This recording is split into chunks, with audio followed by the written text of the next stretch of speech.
Hola, el día de hoy hablaremos sobre el tema de la célula animal. Primero que nada, ¿qué es la célula animal? La célula es la unidad estructural, funcional y biológica más pequeña de los seres vivos, capaz de funcionar de manera autónoma. Todos los organismos vivos están compuestos por células y es el único lugar donde se llevan a cabo las funciones vitales, incluyendo el metabolismo, la respiración y reproducción de estas. Las principales características de las células son más complejas y generalmente entre más grandes que las células procariotas. Tienen también un núcleo definido, donde el ADN está separado del citoplasma por una membrana nuclear. También poseen numerosos orgánulos rodeados por membranas, incluyendo las mitocondrias, el retículo endoplasmático y el aparato de Golgi, entre otros. Pueden tener una pared celular, como en las células vegetales, o carecer también de ellas. Su citoplasma es más elaborado, facilitando así la estructura celular y su transporte intracelular. Hablemos un poco sobre el núcleo. El núcleo está formado por un nucleoplasma rodeado por una envoltura nuclear. El núcleo se encuentra ubicado en el centro de toda la célula. El nucleoplasma es un material con abundante DNA en el que las láminas forman una red fibrosa llamadas fibras de cromatina. La envoltura nuclear también está formada por dos membranas fusionadas denominadas poros nucleares. Los poros nucleares son estructuras grandes y también en ellas pasan y salen moléculas del núcleo. Muchas de estas sustancias, como los iones, las proteínas pequeñas y otras moléculas, difunden a través del complejo de los poros nucleares.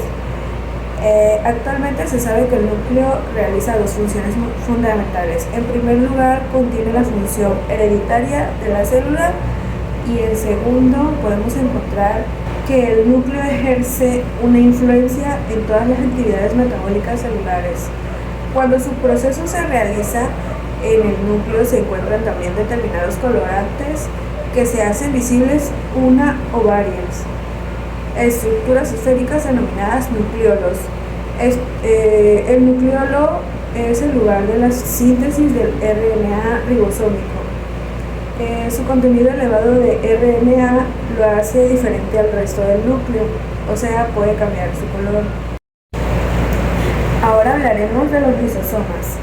Aunque el aspecto de los lisosomas difiere de un tipo a otro, son típicamente orgánulos esféricos, con forma de saco de un diámetro promedio de 500 nm. Los lisosomas también contienen gránulos y son agregados de enzimas digestivas.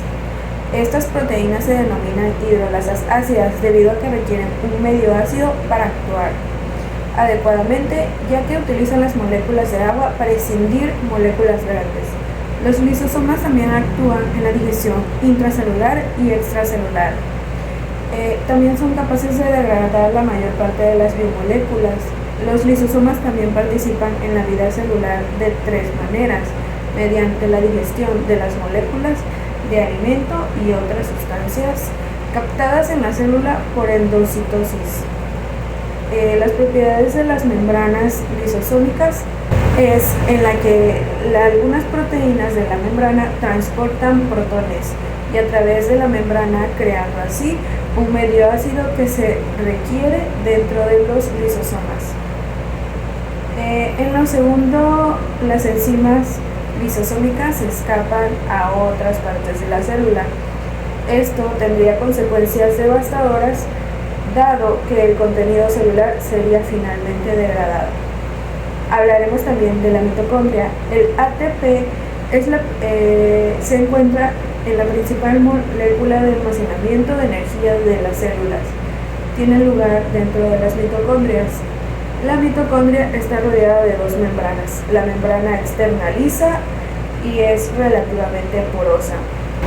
debido a que es permeable para la mayoría de las moléculas con masas inferiores a 10,000 D. La membrana interna, que es impermeable a los iones y a diversas moléculas orgánicas, que se proyecta hacia el interior en pliegues denominados crestas. En esta membrana se encuentran integradas estructuras formadas por complejos moleculares que se denominan ensamblajes respiratorios, que son responsables de la síntesis del ATP. Con frecuencia se presenta a la mitocondria con estructuras con forma de salchicha, pero su aspecto varía considerablemente entre las diferentes especies de tipos celulares. También hablaremos de los ribosomas.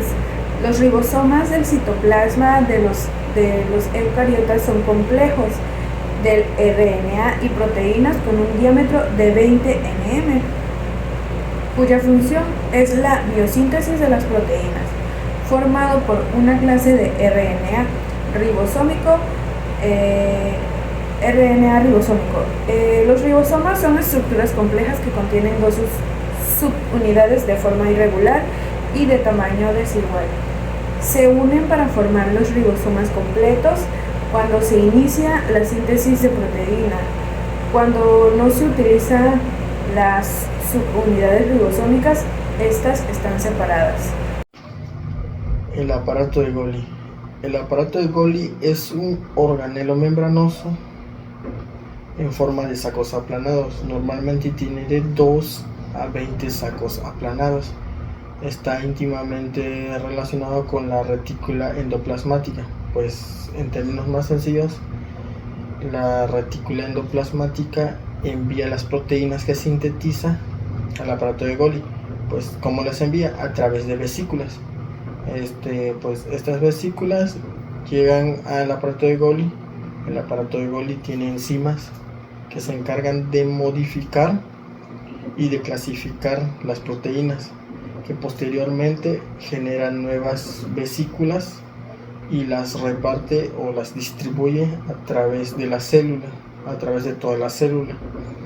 Bueno, también tenemos lo que es el material de desecho. Esto, pues, el aparato de Golgi crea nuevas vesículas y con eso los envía a través del exterior de la célula. Los peroxisomas. Bueno, los peroxisomas son organelos membranosos parecidos a los misosomas, solamente que más pequeños. Bueno, en su interior se encuentran enzimas oxidativas, en los cuales se le llaman oxidasas. Las oxidasas son capaces de quitar un átomo de hidrógeno a diversas sustancias orgánicas, por lo cual emplea el oxígeno. Bueno, ya una vez empleando el oxígeno se genera lo que es el agua o el peróxido de hidrógeno.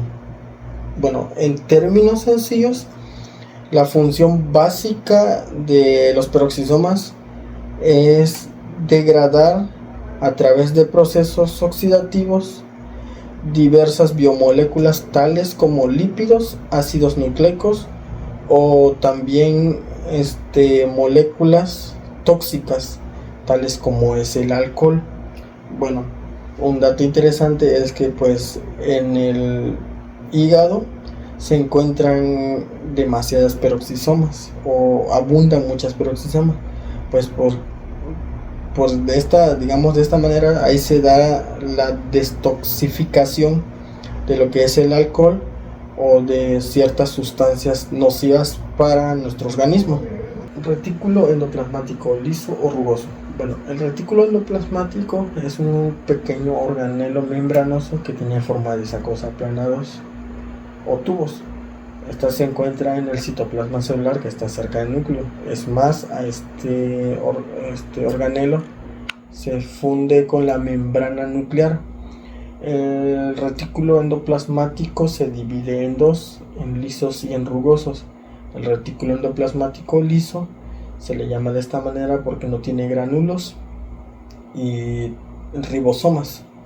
Este retículo endoplasmático liso se encarga de sintetizar ácidos grasos o esteroles. El retículo endoplasmático rugoso se le llama de esta manera porque sí tiene gránulos y tiene ribosomas. Este se encarga de sintetizar lo que es las proteínas que pueden ser asociadas a lo que es membranas o secretadas. Estas son algunas partes que conforman a la célula animal, pero todas ellas tienen una función. Cada una tiene la función de catalizar ciertas cosas, de generar energía, tanto como de hacer que la célula animal dé un correcto funcionamiento para su reproducción, su digestión y todo en general en cuanto a la función de la célula animal. Todas ellas conforman la parte del mecanismo de la célula y son importantes.